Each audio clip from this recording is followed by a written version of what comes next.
Saludos a todos. El día de hoy vamos a hablar sobre la estabilidad de taludes. Inicialmente debemos definir qué es un talud y cuál es la diferencia que existe con una ladera. Básicamente la diferencia que existe entre un talud y una ladera es que el talud ha sido sometido a la acción del hombre. ¿Y qué acción es esta? Bueno, la variación de la geometría que él posee. ¿Y qué habla y a qué nos referimos a la geometría? Bueno, a la altura que existe entre el pie del talud y la cabeza del talud y la pendiente que hay entre estas dos partes del talud. A su vez, los taludes poseen ciertas estructuras o obras civiles que permiten la estabilidad de ellos. Y una ladera, por el contrario, no ha sido trabajada por el hombre, por lo tanto, su altura es natural y su pendiente pues ha sido formada por la acción de la naturaleza.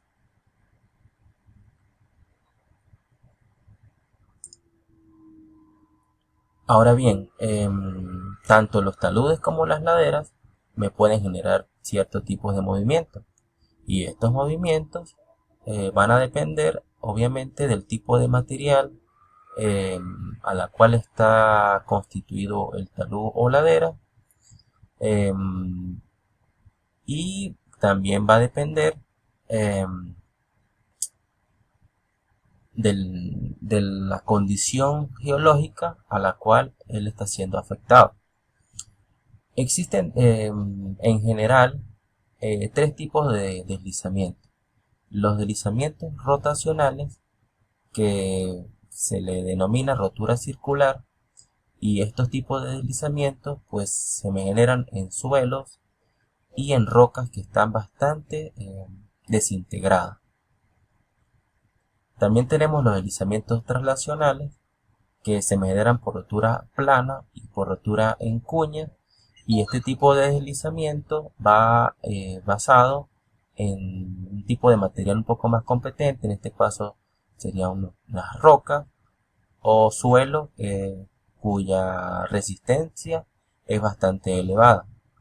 Y cuando hablamos de deslizamiento por vuelco, estaríamos hablando de estructuras a las cuales su ángulo de buzamiento pues, es superior a los 90 grados, como podemos ver en el gráfico, ¿sí? Donde ocurre como un pandeo y una caída de bloques que me van a afectar la parte inferior del talud. La estabilidad de un talud está determinada por ¿qué? Primeramente tenemos los factores geométricos, como ya los había mencionado, la altura y la inclinación que él posee. Ahora bien, vamos a observar que tenemos también factores condicionantes que son intrínsecos al material. ¿Y cuáles son estos factores condicionantes? Bueno, primeramente tenemos lo que es los factores geológicos, que en este caso será la presencia de planos y zonas de debilidad y anisotropía en el talud, que en este caso como ejemplo tenemos la estratigrafía, litología y estructura geológica. Cuando hablamos de estratigrafía, estamos hablando de las diferentes capas que posee el talud.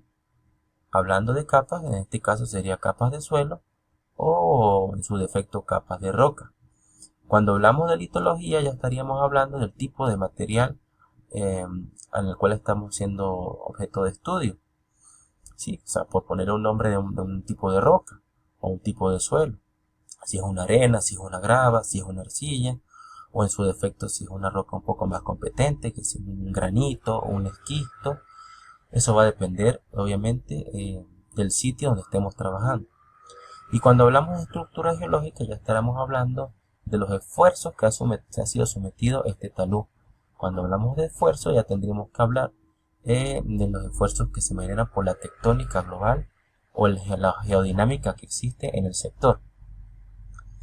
Además, tenemos factores condicionantes como son el factor hidrogeológico, que en resumidas cuentas pues es la presencia de agua que posee o no posee un talud.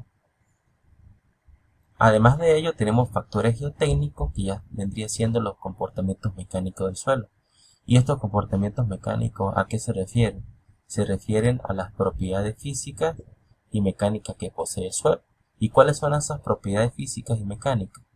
La que nos interesa en este caso sería la cohesión que tiene entre las partículas del suelo, el ángulo de fricción interna que posee el suelo y la densidad que posee el material. Si todos estos valores se encuentran, muchos de ellos tabulados dependiendo del tipo de material, y para ser más precisos pues debemos llevar una muestra al laboratorio para obtener el valor exacto de los parámetros mecánicos y físicos que debemos considerar para estudiar la estabilidad de un talud. Cuando hablamos de los factores desencadenantes que propician la rotura, suelen ser factores externos que actúan sobre los suelos o macizos rocosos modificando sus características y propiedades y las condiciones de equilibrio del talud. ¿Cuáles son esas condiciones? Bueno, tenemos condiciones o factores condicionantes y desencadenantes. Ya los factores condicionantes los habíamos mencionado, que tenemos la estratigrafía, que son los estratos que poseen en las diferentes, valga la redundancia, en las diferentes capas del material que estamos haciendo estudio. La litología, que es el tipo de roca a la cual estamos haciendo objeto de estudio. La estructura geológica, que ya viene siendo la parte de esfuerzos y deformaciones que ha sufrido el material. Las condiciones hidrogeológicas, que repito, es el agua, la presencia de agua que hay dentro del talud. Y propiedades físicas resistentes y deformacionales, que son esfuerzos naturales y estado tenso deformacional. También tenemos lo que son los factores desencadenantes, y en este caso tenemos las sobrecargas estáticas. Cuando hablamos de sobrecargas estáticas, pues son estructuras o obras civiles que poseen el talud a lo largo de su geometría. Tenemos las cargas dinámicas. Las cargas dinámicas van siendo autopistas o vías férreas donde existe cargas que no son permanentes, sino que varían dependiendo de la situación a la cual se está siendo sometida. Y los cambios de las condiciones hidrogeológicas, en este caso los factores climáticos, va siendo cuando existen periodos de lluvia y sequía atípicos en una región que me podrían generar, por ejemplo, una vaguada como nosotros ya la conocemos. También la acción del hombre puede afectar lo que es la estabilidad de un talud. ¿De qué manera? Pues si hacemos en un talud tenemos ciertos sembradíos de algún tipo de rubro, pues obviamente ese sembradío y los químicos que le adherimos a los suelos pues me van a generar modificaciones en las propiedades resistentes que tiene el suelo. Y también tenemos cierto tipo de inestabilidad cuando no sabemos tratar bien las aguas y no, pues colocamos drenajes que me van a afectar directamente lo que es la estructura o la estabilidad de un talud. Ahora bien, cuando queremos conocer la estabilidad de un talud, pues debemos establecer unos métodos de cálculo.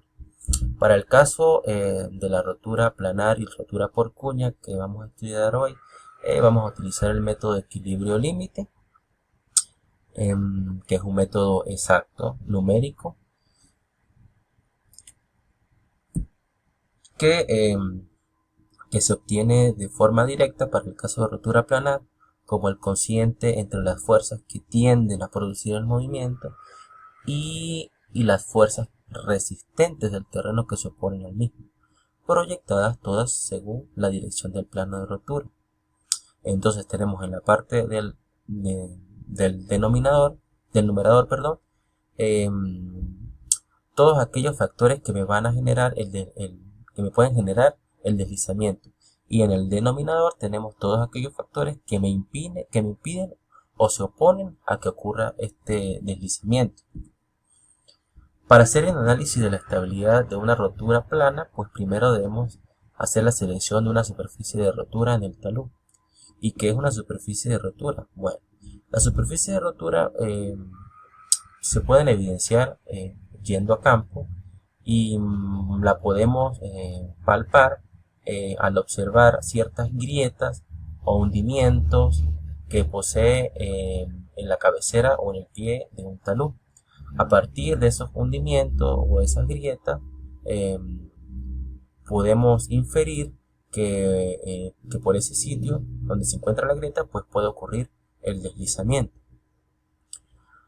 Además de ello, después que tenemos las propiedades físicas mecánicas del suelo y a su vez tenemos la geometría y ya hemos establecido la superficie de rotura, pues debemos aplicar un método matemático basado en el criterio de Mohr-Coulomb, que específicamente está establecido para el cálculo de material suelto, en este caso un suelo, o podría ser una arena, una arcilla o una grava, o algún tipo de roca que ha sido desintegrada por algún factor químico.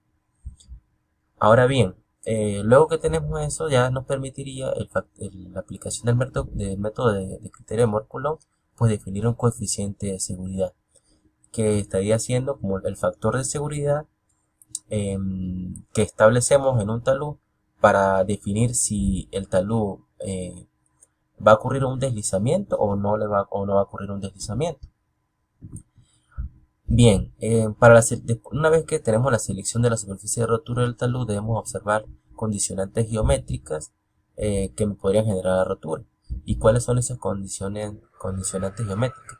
Pues debemos medir el ángulo que forma el plano de rotura con la horizontal, debemos medir la inclinación de la cara del talud con la horizontal y debemos conocer el ángulo de fricción interna del material. Además debemos conocer el plano o establecer si el plano de rotura tiene un rombo aproximado a 20 grados con relación al plano del talud, y además si el buzamiento del talud y el buzamiento de la discontinuidad debe tener el mismo sentido, o sea, si el deslizamiento posible va en el mismo sentido a la cara del talud, porque si va en sentido opuesto, pues el deslizamiento no ocurriría o en su defecto no traería consecuencias a alguna estructura civil.